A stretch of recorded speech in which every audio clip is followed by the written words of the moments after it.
So here we have the Audi Q2 on an 18 plate. I'm going to start off by showing you inside the boot, and then we'll hop in and run through some controls from there.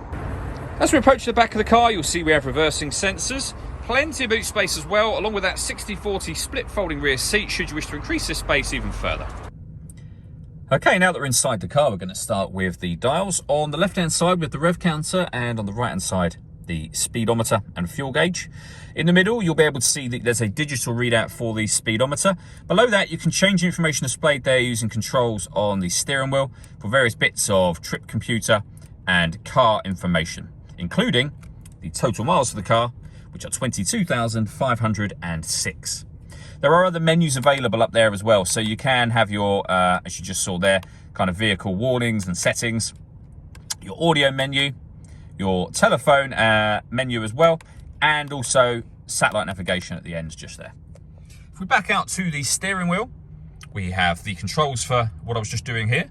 We have stereo controls and phone controls over on the right hand side. Behind the steering wheel, the minus and plus paddle will let you change gear manually with this automatic gearbox, and we have cruise control and speed limiter underneath here as well.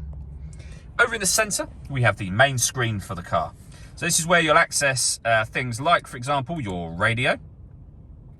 This car has got, as you can see, FM, DAB and AM radio here.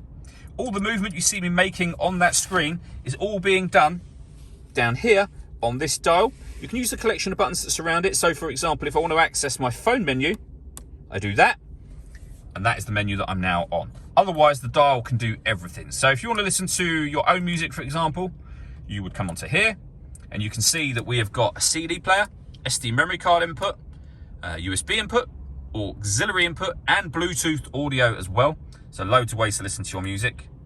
You can also then pair your phone from here as well.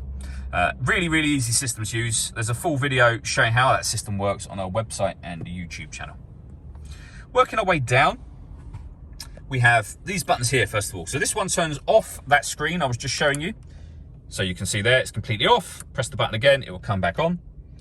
We can turn off the traction control, has warning lights are here. Stop and start. This car is designed to cut out when it's stationary in traffic to save you fuel. That system is now turned off. Drive select will enable you to change between efficiency, comfort, auto, dynamic, and individual. So you can customize the car to whatever setting you want it on. And then underneath that, we have our air conditioning. So you can determine the temperature, the fan speed, and the direction of the air. When you're happy with those settings, that button turns your air conditioning on and off again.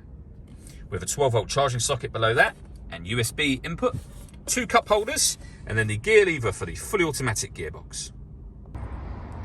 All that leaves me to say is thank you for taking the time to watch this video. If you'd like to come and see the car in person and have a test drive, please feel free to call any of our MJA sites.